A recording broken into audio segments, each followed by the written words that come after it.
Damos inicio a la sesión del día de hoy. Tengo el gusto de presentar al doctor Carlos Manzano. Él es médico foniatra y trabaja aquí en el Centro Médico ABC. Hoy va a hablar de un trastorno más que foniátrico, psicológico. Le cedemos aquí el estrado para que empiece su plática.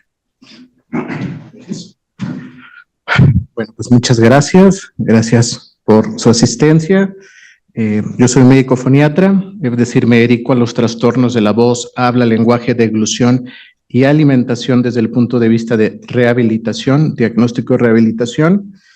Y voy a hablar de un tema que probablemente cuando nosotros éramos niños o en las generaciones previas no se le prestaba importancia y que en los últimos años ha tomado mucha fuerza. ¿Por qué? Porque cada vez se diagnostica más, cada vez hay más casos, y es el trastorno de la alimentación pediátrica. Específicamente voy a hablar sobre la neofobia alimentaria. Sabemos que hay trastornos de la alimentación en todas las edades. Los más conocidos son anorexia, bulimia en la adolescencia, sobre todo en edades más adultas, pero en los niños de 0 a 5 años se presenta este trastorno que se llama neofobia alimentaria. ¿Y cómo podemos encontrar este término en la literatura? Ha cambiado a lo largo de varios años, pero actualmente el término que se utiliza más es Pediatric Feeding Disorders o trastornos de la alimentación pediátrica. Así lo podemos encontrar. Y bueno, este fue uno de los artículos más recientes, donde aquí se menciona el consenso, la definición, todo el marco conceptual. Con todo gusto, si a alguno de ustedes les interesa, se lo puedo compartir también. Bueno, ¿y qué es el Pediatric Feeding Disorders o trastorno de la alimentación pediátrica? Es la ingesta oral alterada que no es apropiada para la edad y se asocia con disfunciones médicas, de nutrición, de habilidad en la alimentación y disfunción psicosocial. ¿A qué me refiero con que no es apropiada para la edad? Por ejemplo, un niño que tiene 3 años y que solamente come papillas, por ejemplo. ¿Y cuáles son los criterios de diagnóstico? Bueno, estos son los criterios de diagnósticos propuestos precisamente por este consenso internacional.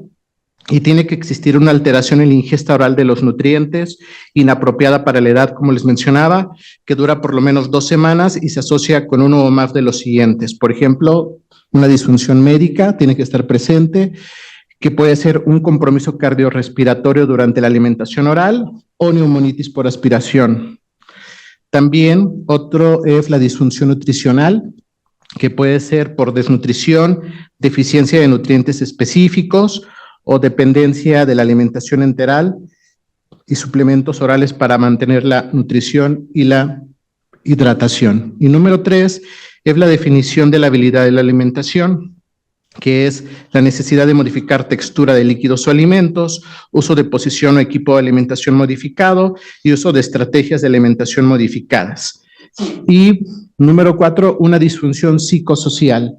Es decir, estos pacientes tienen un comportamiento de evitación activa o pasiva por parte del niño al alimentarse o siendo alimentado, tiene un manejo inadecuado por parte del cuidador de la alimentación del niño, inefectividades nutricionales, tiene interrupción del funcionamiento social dentro de un contexto de alimentación y tiene interrupción de la relación cuidador-niño asociado con la alimentación. Y el último de los criterios es que debe de haber una ausencia de procesos cognitivos compatibles con los trastornos alimentarios y el patrón de ingesta oral no se debe a la falta de alimentos ni es congruente con las normas culturales. Entonces, se tiene que presentar una disfunción médica, una disfunción nutricional, una disfunción de habilidad de la alimentación y una disfunción psicosocial para cumplir con los criterios diagnósticos. ¿Cuál es la etiología? Es multifactorial. Se ha relacionado con, por ejemplo, con macroglosia, con síndromes craneofaciales, con labio y paladar hendido. También se puede estar asociado con trastornos digestivos, aerodigestivos, como hendiduras faringias, displasias broncopulmonares, esofagitis eosinofílica, malnutrición, aspiración, algunos otros como el trastorno del espectro autista, es muy común, la parálisis cerebral, etcétera, malformaciones cardíacas. Hay mucha etiología que puede desencadenar un trastorno de la alimentación pediátrica. En los trastornos de alimentación pediátrica hay alteración sensorial oral, hay alteración motora oral, que puede estar alterando la fase preparatoria y la fase oral de la deglución. Y también todos los niños que han estado hospitalizados en la unidad de cuidados intensivos neonatales, en las terapias intensivas pediátricas, también pueden llegar a presentar riesgo de presentar trastornos de la alimentación. Por ejemplo, aquí en este artículo mencionan que los niños con traqueotomía tuvieron mayor retraso en la aceptación inicial de la mayoría de los alimentos, texturas y dieta en general, y se encontró la asociación de la necesidad de nutrición enteral. También tienen malas habilidades para la alimentación oral, desnutrición crónica y malas conductas a la hora de comer.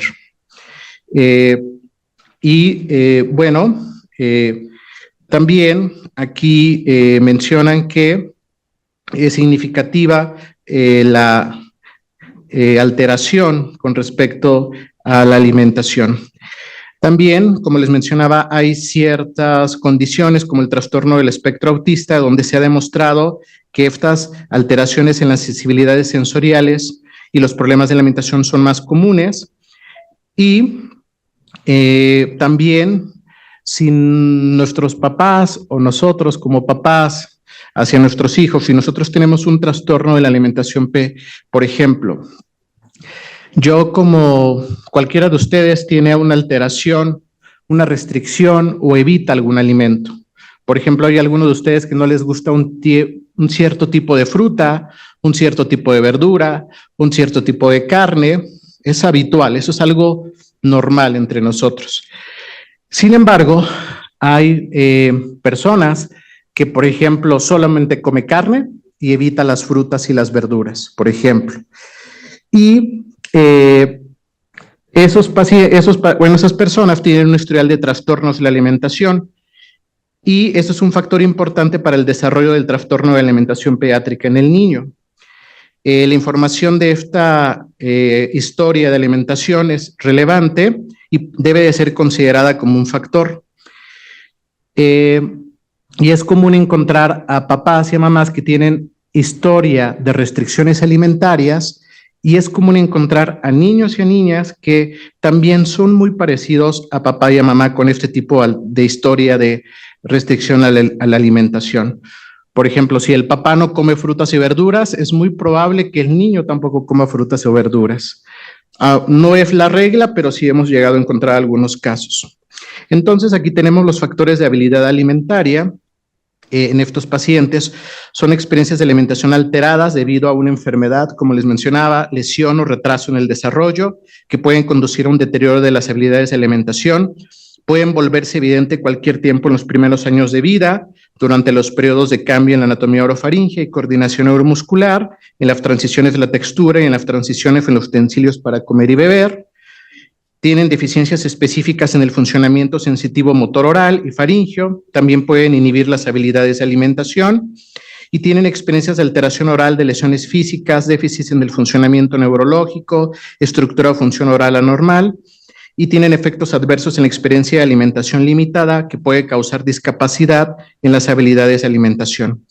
Y todo esto se debe porque a un deterioro del funcionamiento sensorial oral, que limita la aceptación y tolerancia de líquidos y texturas de alimentos esperada para la edad, y esto puede estar asociado con características específicas de textura de líquidos y alimentos, como el sabor, la temperatura, el tamaño del bolo, la viscosidad, la textura o apariencia.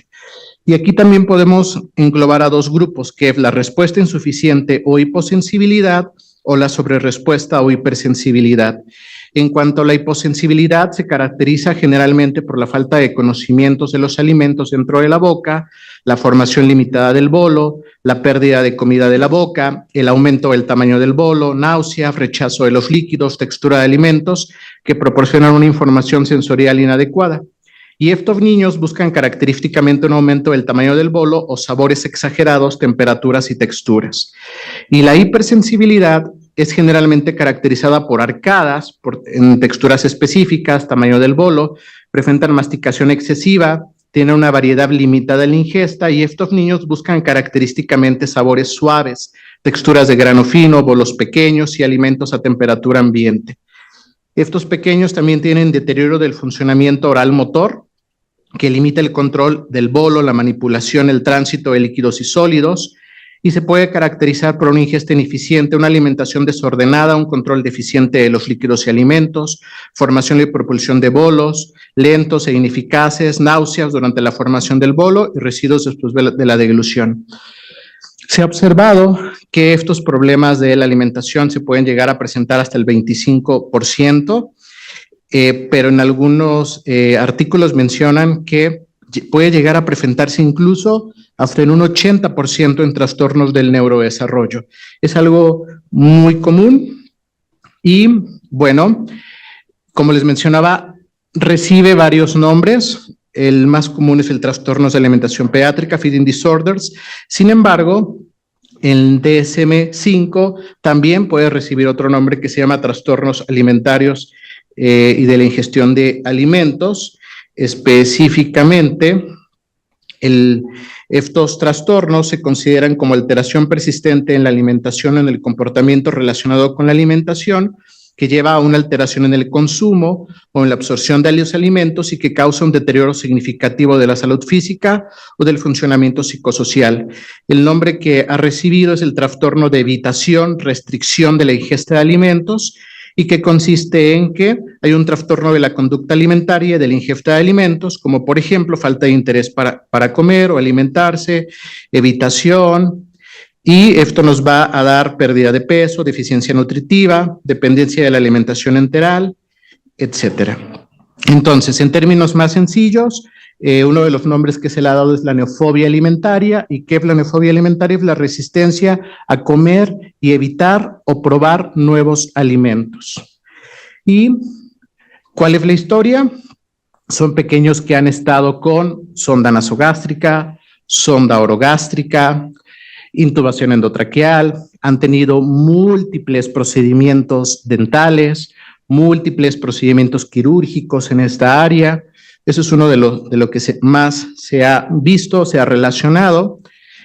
Aquí hay un ejemplo, como al niño le están dando de comer, tratando de dar de comer, y bueno, al final él evita o rechaza la alimentación. Y como les mencionaba, todos tenemos de alguna manera un grado de selectividad alimentaria. Específicamente, los trastornos de la alimentación están presentes en todas las etapas. En los adultos también hay, pero principalmente se presentan en la edad pediátrica, es en donde más hay. Y aquí también hay algunas otras definiciones, como el picky, niño picky, que es el niño exigente para comer, que se caracteriza por la falta de voluntad de comer alimentos familiares o de probar nuevos alimentos. El término picky o fussy se utiliza generalmente para caracterizar a los niños que comen una cantidad limitada de alimentos, tienen fuertes preferencias alimentarias, tienen una ingesta restringida, particularmente de verduras, y no están dispuestos a probar nuevos alimentos. Y aquí hay una tabla donde se menciona que si pasan más de 15 días, se considera como una neofobia alimentaria, y bueno, si es menor a ese tiempo, se considera como un niño picky. Entonces, ¿cómo es el cuadro clínico? Bueno, son niños que se resisten a los intentos de alimentación a través del llanto, se niegan a abrir la boca, pueden llegar a presentar náusea, pueden llegar a presentar vómito, tienen dificultad para la masticación, presentan derrama anterior de alimentos en la cavidad oral. Otra de las características es que el tiempo de alimentación es muy prolongado. Pueden tardarse 1 hora, 2 horas al desayunar, comer o cenar. Guardan el alimento debajo de la lengua también, muchos de ellos. Otros escupen el alimento.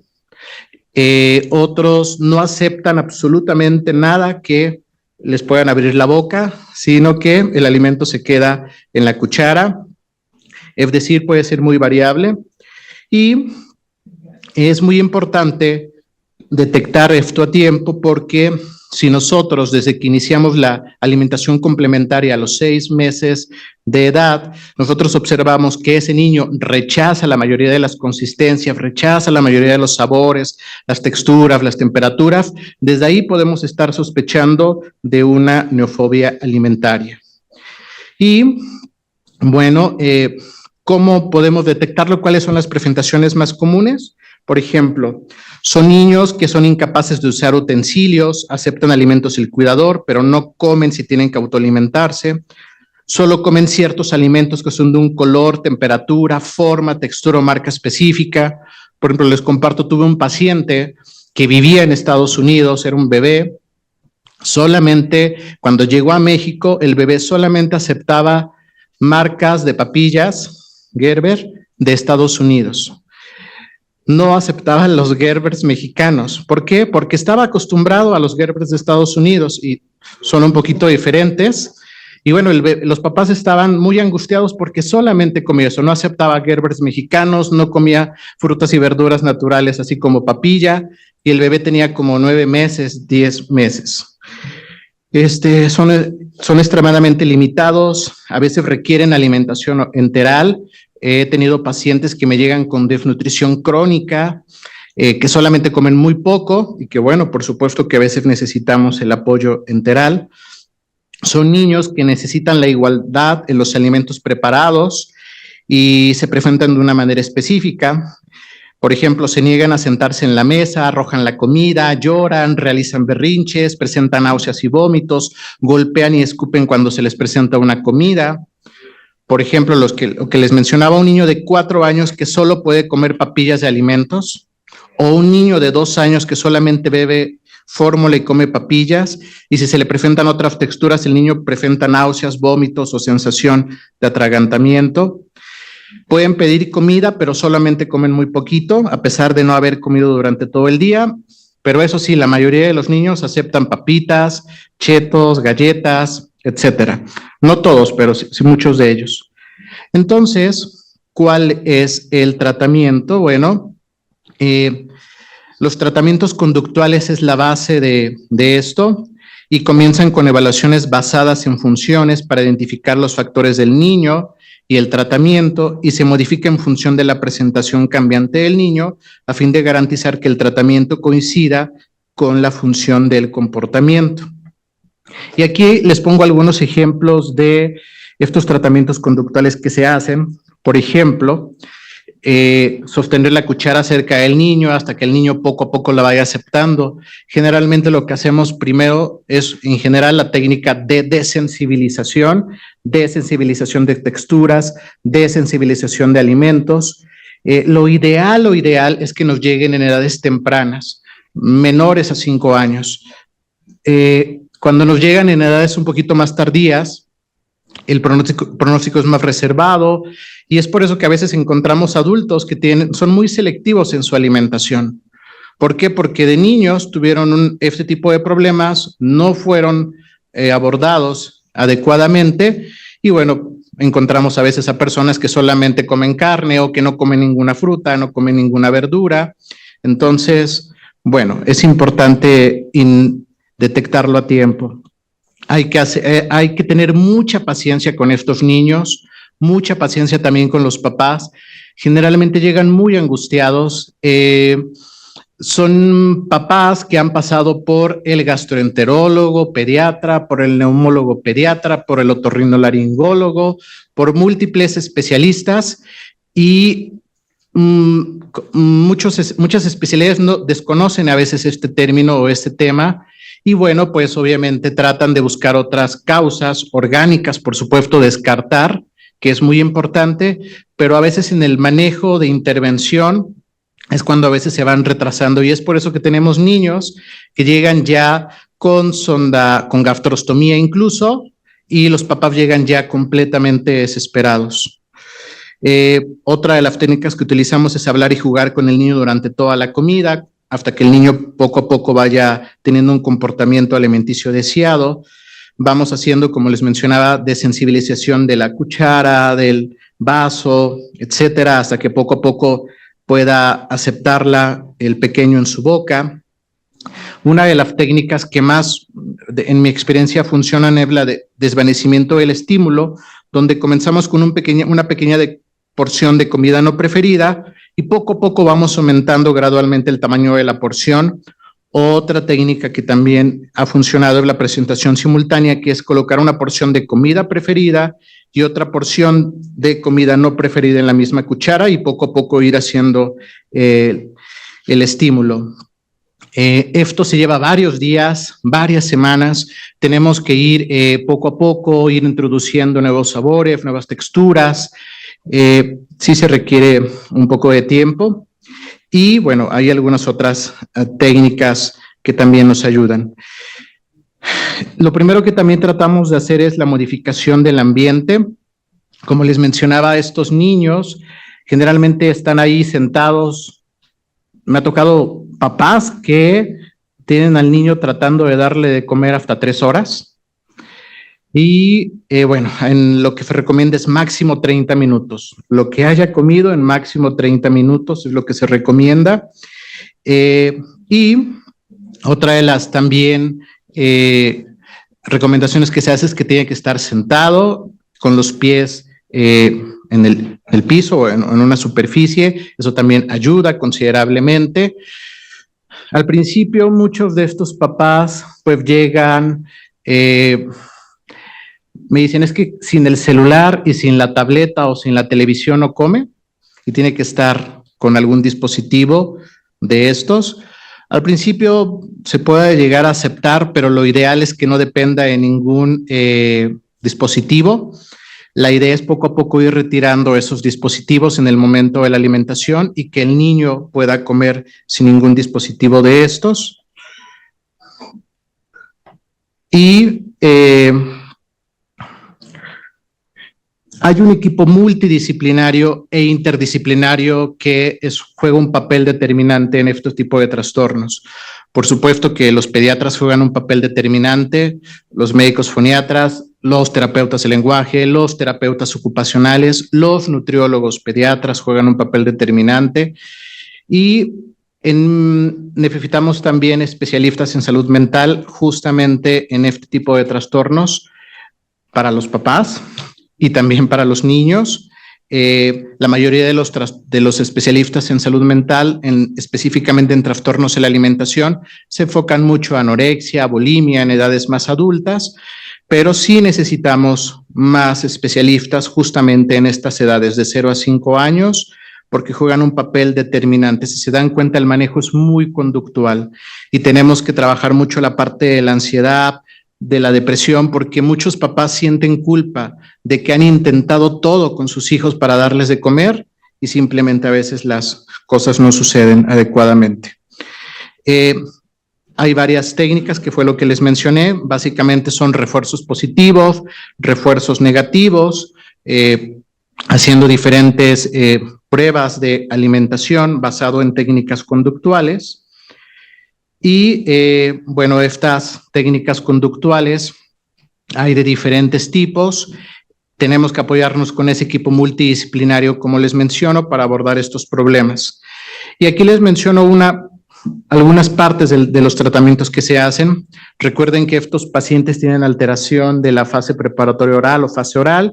Entonces, ¿qué se hace? Bueno, tratamientos sensoriales y motores orales, como jugar con la comida con las manos del niño. Es muy importante esa estimulación mano-boca, donde al niño se le trata de que experimente con sus manos texturas, consistencias, sabores, colores, sin comer, simplemente como una especie de ejercicio.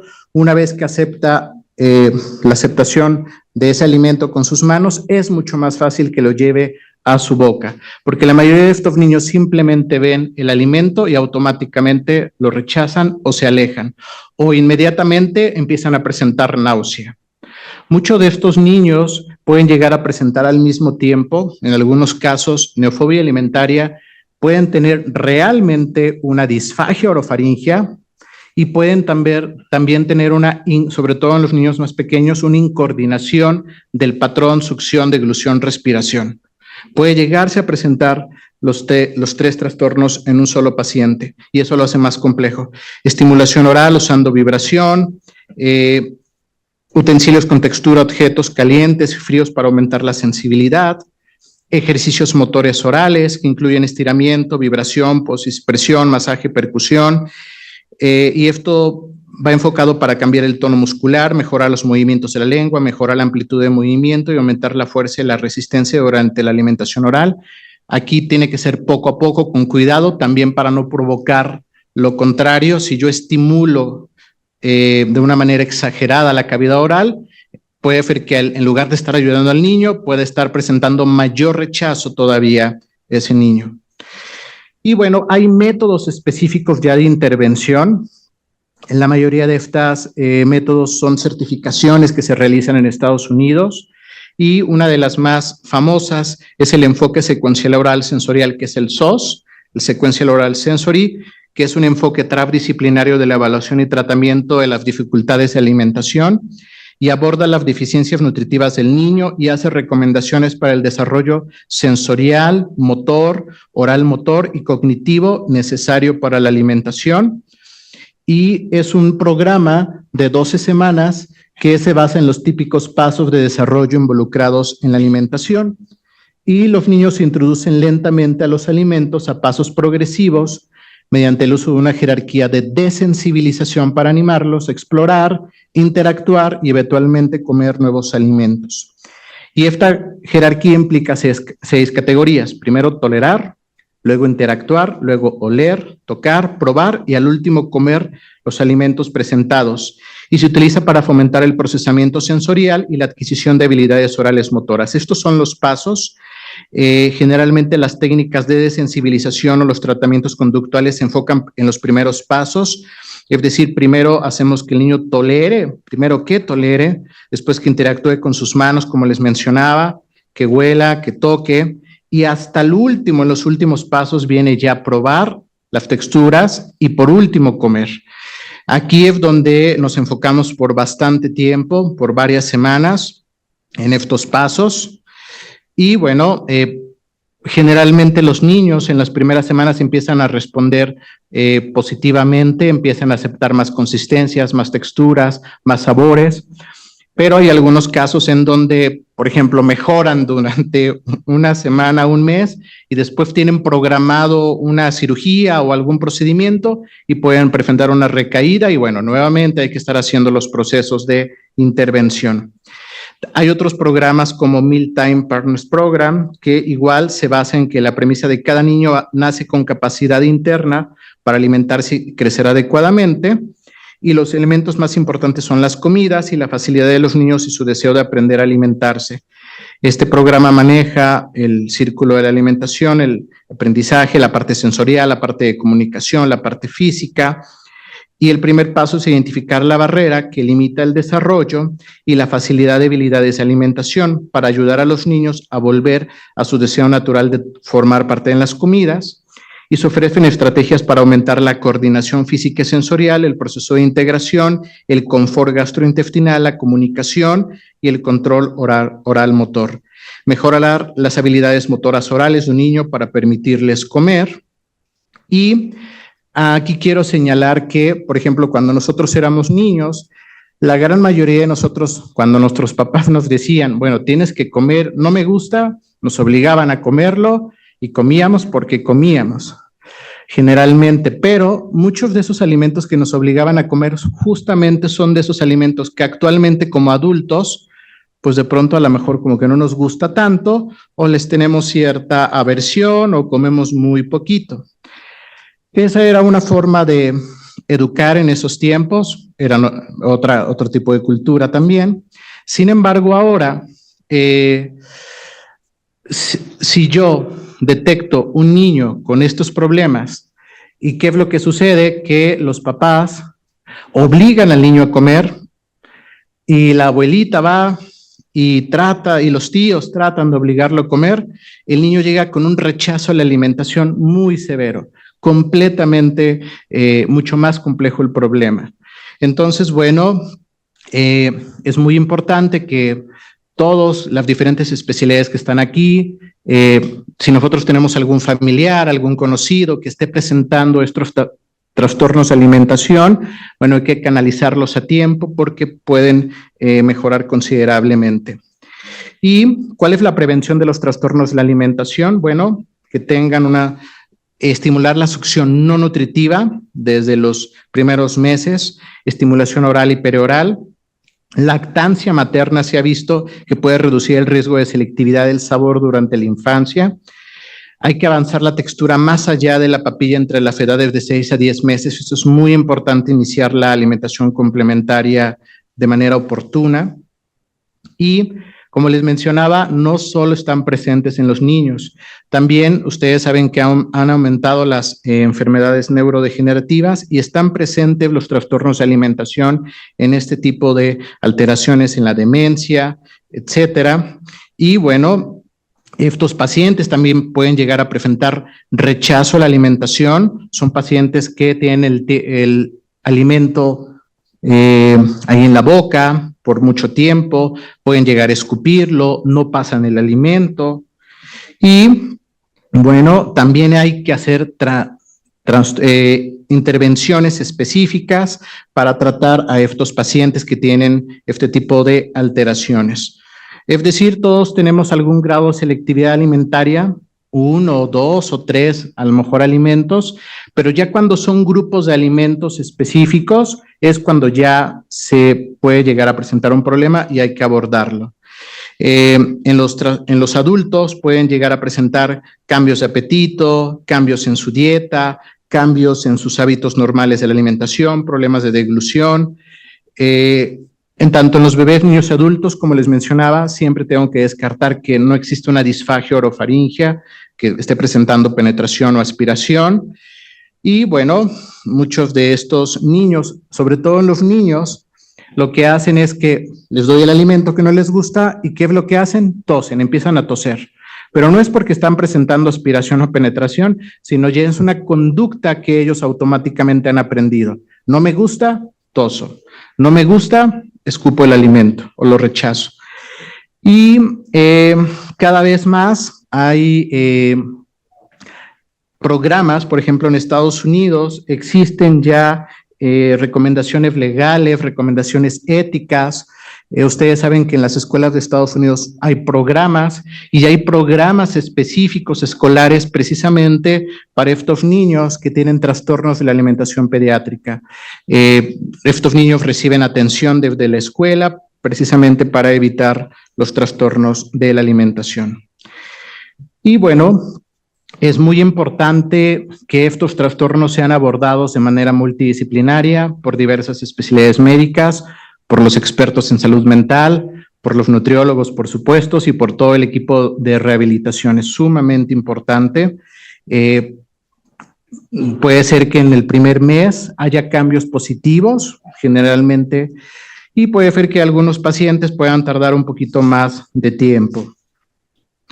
Bueno, ya para ir finalizando, bueno, aquí les dejo las redes sociales de la Sociedad Mexicana de Disfagia. Normalmente hacemos aquí algunos cursos, están cordialmente invitados. Actualmente tengo la dicha de ser el presidente de la Sociedad Latinoamericana de Disfagia. Están cordialmente invitados también. Nos pueden seguir a las redes sociales. Vamos a tener un cuarto congreso latinoamericano de disfagia, donde vamos a ver trastornos de la alimentación también, que va a ser en Cancún, México, en enero en 2026. Están cordialmente invitados y aquí está mi celular, mi correo electrónico, mis redes sociales. Estoy a sus órdenes por cualquier pregunta. Todavía somos muy poquitas los especialistas en general que vemos estos trastornos. Cada vez necesitamos más especialistas que puedan canalizar y que puedan tratar estos problemas. Hay todavía una gran oportunidad de desarrollo y de aprendizaje e investigación en esta área. Pues muchísimas gracias y gracias por su asistencia.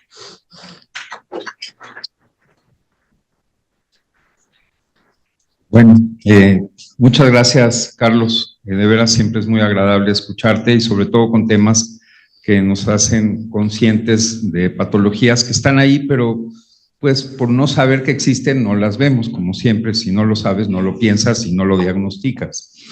A mí me gustaría ser hoy el comentarista de la sesión, entonces me la voy a adjudicar antes de abrir para comentarios y preguntas al público. Vayan preparando las suyas.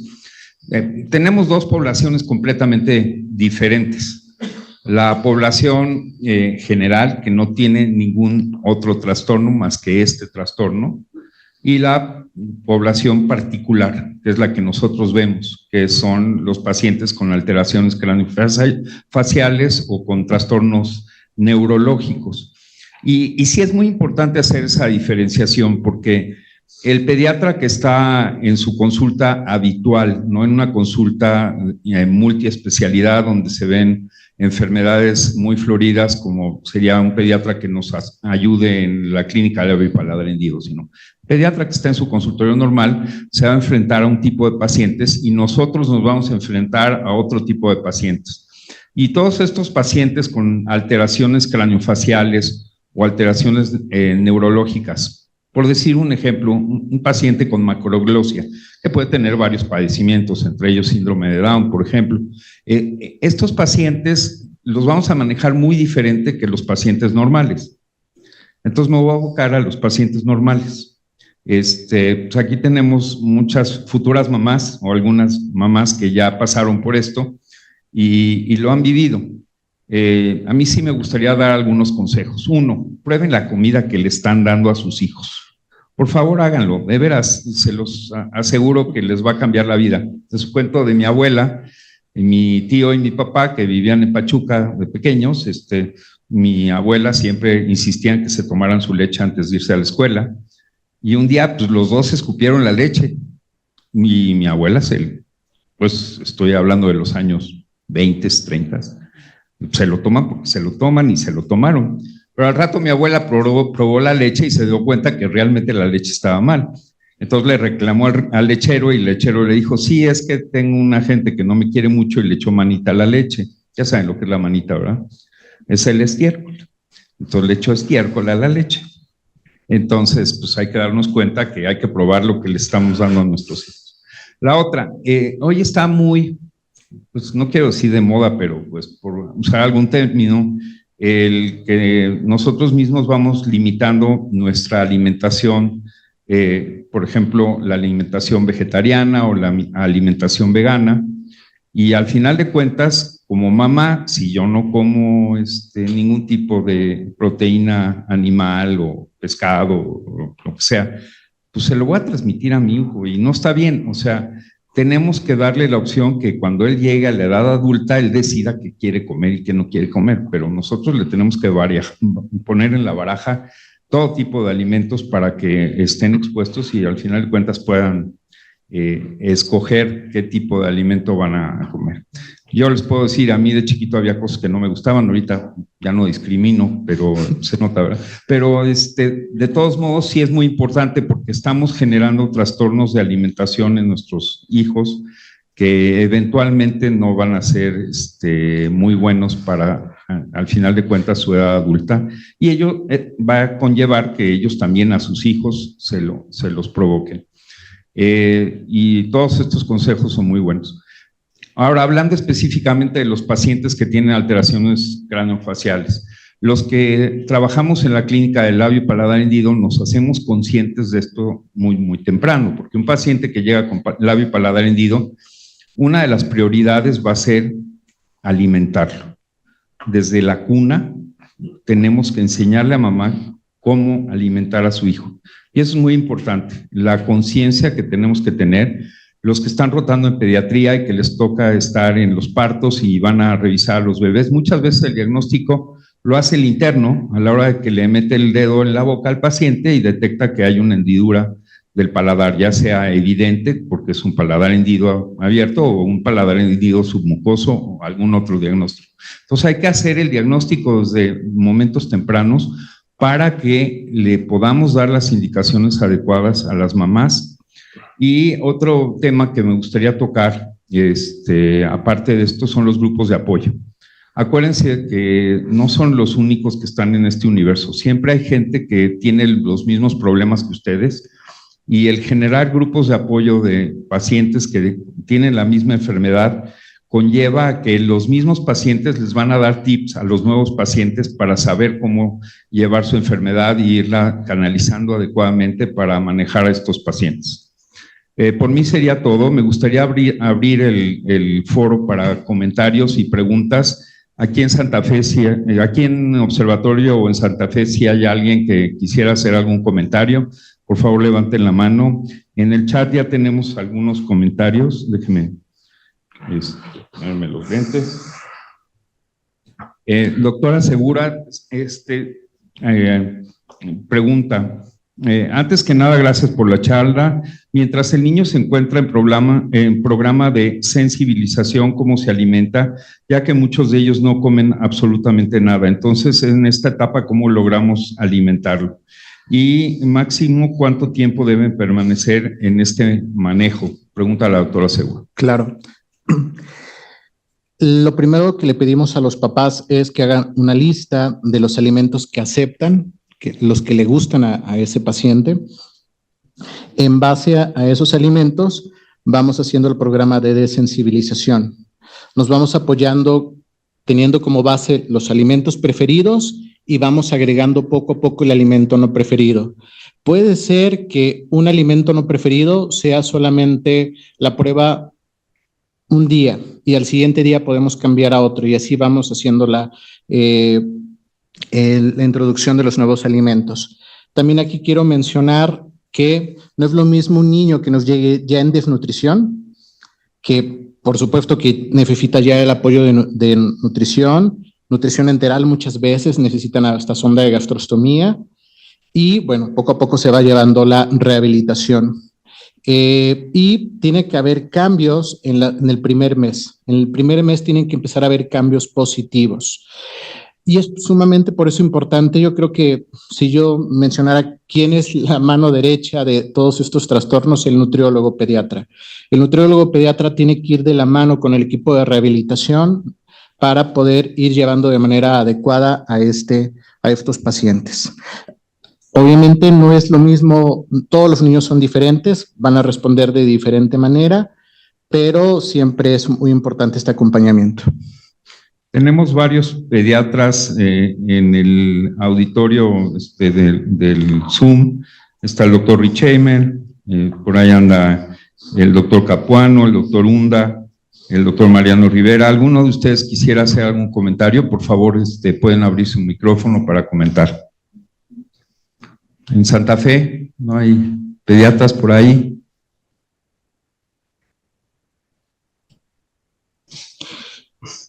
Aquí también quiero mencionar algo, es muy importante lo que decía el doctor Ash. Es muy importante la parte visual de la comida. Si nosotros vemos un platillo que visualmente no sea atractivo para nosotros, no nos va a dar motivación para poder comer. Lo vamos a rechazar. Eso mismo pasa también en los niños.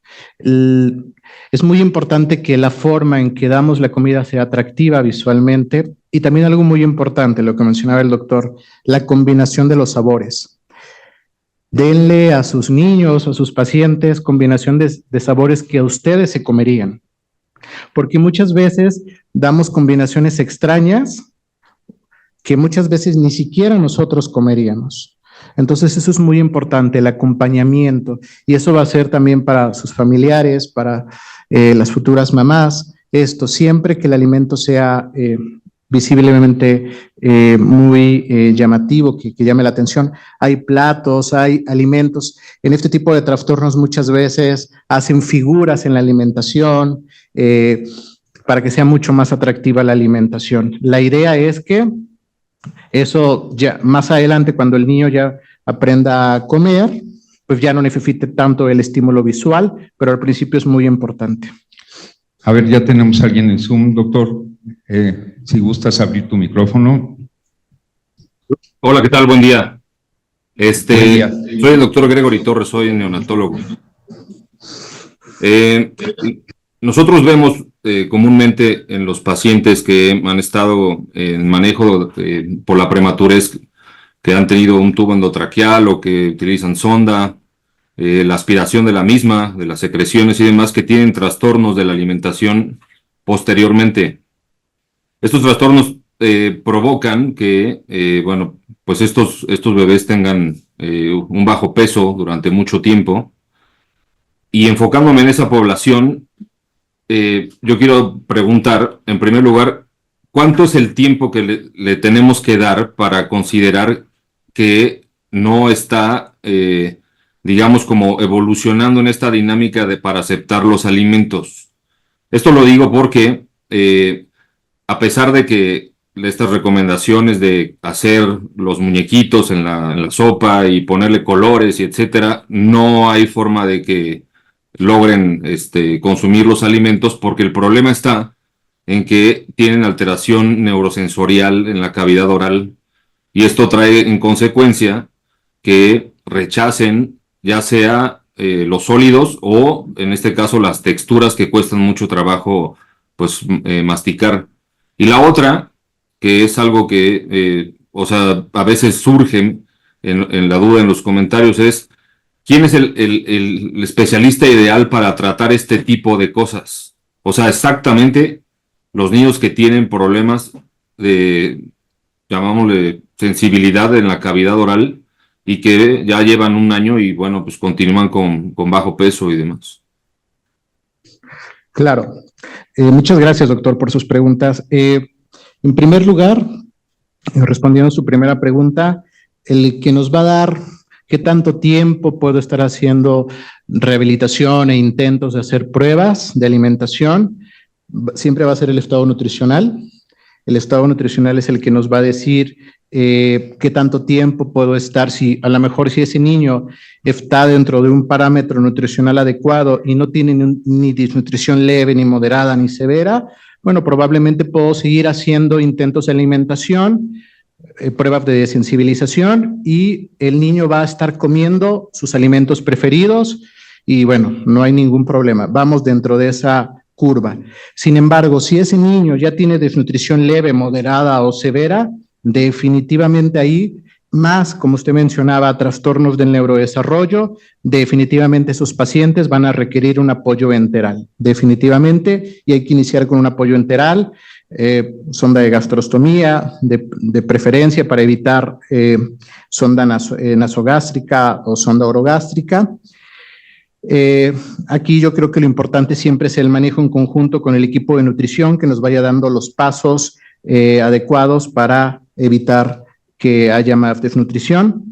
En segundo lugar, los equipos de especialistas que siempre debe de haber una base, que es el equipo de rehabilitación. El equipo de rehabilitación puede ser un médico foniatra, un médico en rehabilitación. Dentro de terapia puede estar los terapeutas físicos y los terapeutas ocupacionales, y los terapeutas del lenguaje también, que serían como los más adecuados. Y la siguiente especialidad son los expertos en salud mental. Esos serían los 3 pilares que pueden atender a este tipo de pacientes. Hay pacientes que llegan primero con el médico foniatra, hay pacientes que llegan primero con el terapeuta de lenguaje, algunos otros con los terapeutas ocupacionales, pero bueno, lo ideal es siempre que trabajen en conjunto para poder abordar a estos pacientes, doctor. Gracias. ¿Algún otro comentario? Santa Fe.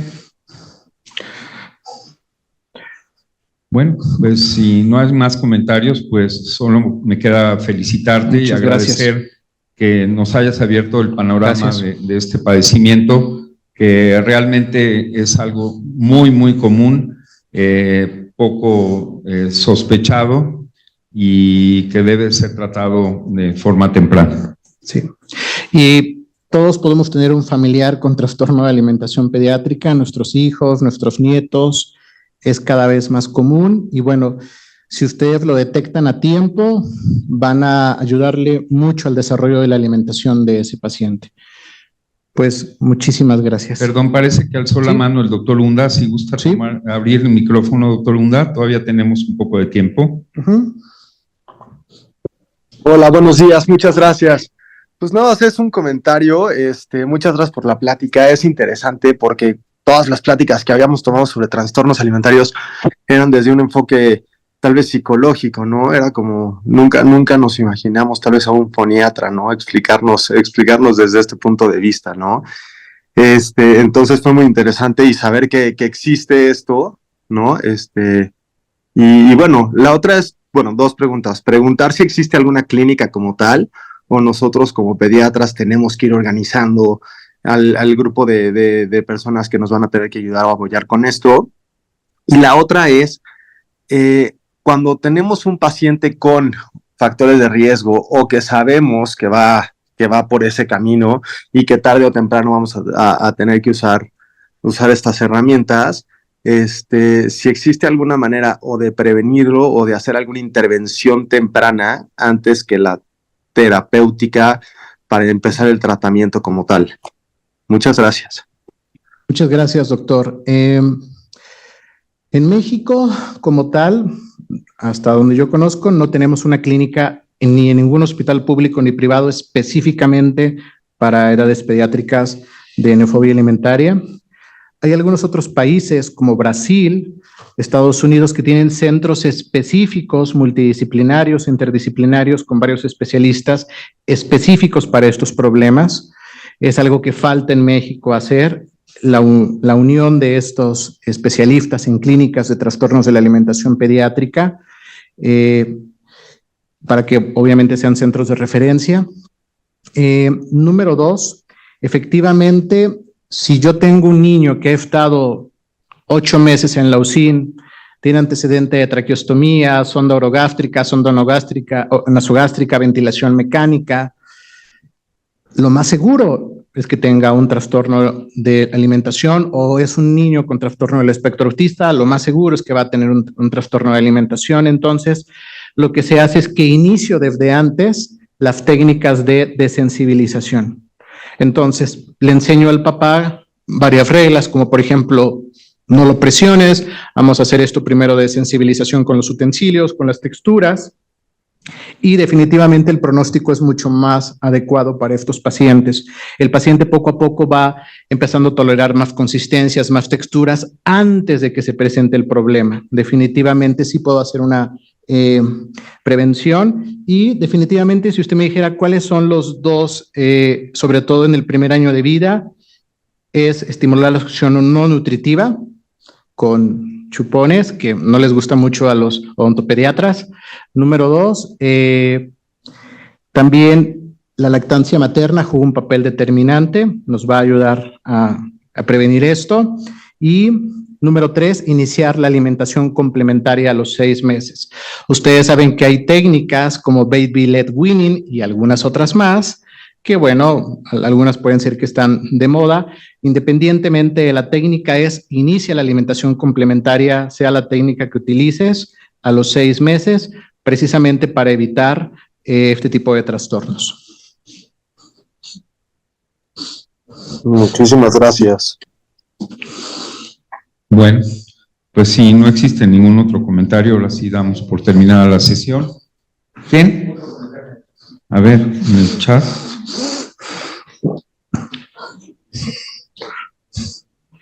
A ver. Vamos. Aquí hay otro. Está bien. Mira, la doctora Erika Ochoa, un buen comentario largo. A ver, voy a dar lectura. Buen día. Erika Ochoa, soy nutrióloga pediatra y trato pacientes con selectividad, equipos multidisciplinarios por la falta de terapeutas formados en el tema. ¿Tienen algún directorio de especialistas? Esa es una pregunta. Y como comentario, invitarlos a hablar de los cuidadores, específicamente del papá, ya que de manera constante se hace mención del rol de la mamá en la alimentación y no del papá. Involucrar a ambos cuidadores y no otros cuidadores principales es indispensable para dar un mejor apoyo a nuestros pacientes. Muchas gracias. Sí. En la Sociedad Mexicana de Disfagia tenemos múltiples especialistas que nutriólogos pediatras, expertos también en selectividad alimentaria, varios terapeutas que también se han formado. La mayoría de los expertos que se han formado en México, bueno, se han formado con lo que tienen a la mano en México. Sin embargo, hay muy pocos todavía especialistas que tienen certificaciones específicas como el SOS, que les mencionaba. Sí hay algunos mexicanos que están en diferentes partes del país, pero todavía somos muy pocos. ¿Por qué? Porque la mayoría de los cursos de este tipo son caros, número uno, y son hasta Estados Unidos. Pero sí, en la Sociedad Mexicana de Disfagia ahí tenemos algunos especialistas que por supuesto que pueden estar apoyándolos. Y definitivamente, cuando hacemos los programas de selectividad, bueno, de desensibilización, efectivamente coincido, es la mamá, por supuesto, el papá y los cuidadores. Los cuidadores juegan un papel determinante en este tipo de pacientes y bueno, tenemos que involucrarlos en los procesos de intervención. Como les menciono, todavía falta mucho trabajo, todavía hay mucho desconocimiento en esta área, falta mucho profesional de la salud de diferentes áreas que se involucre en esto y van a encontrar todavía niños y niñas que andan deambulando por todos lados tratando de buscar ayuda con este tipo de problemas. Así que bueno, es muy importante que estemos preparados para poder darles un manejo adecuado de intervención en edades tempranas. La doctora menciona que justo en certificación SOS somos muy pocos profesionales de salud y terapeutas, muchos menos. Muchas gracias, dice la doctora Erika. Bueno, esta es su carta de agradecimiento, doctor Manzano, se la haremos llegar a la mayor brevedad. Los invitamos a la sesión, a la conferencia, perdón, de la sesión científica, asociación entre gestión del cambio y actitud del cambio en el personal de enfermería y servicios auxiliares, la jefa de educación del campus observatorio, Pamela Hernández, y violencia hacia el personal de enfermería en el ambiente laboral, maestra Nancy Facio Escalona, jefa de la unidad de investigación de enfermería en el campus Santa Fe. Y esto está a cargo del Departamento de Enseñanza para el 9 de abril, va a estar muy interesante. Les recordamos que el 18 de abril vamos a tener el concierto a las 19 horas en el Auditorio de Santa Fe con vino de honor. Es un concierto de piano a cargo del pianista Gabriel Paz. El curso de cómo realizar investigación clínica realmente se los recomiendo y es con cupo limitado y se les va a dar el manual de investigación. El sábado 20 de abril, a cargo del doctor Fernández Vázquez, la carrera y caminata, celebrando el 70 aniversario de la Asociación Médica en el bosque de Chapultepec, el 18 de mayo, váyanse entrenando para que no lleguen ese día desfallecidos, y ahí está el código para que se puedan preinscribir. Les recordamos que la biblioteca está a sus órdenes, con servicio web, servicio digital y búsqueda de bibliografía.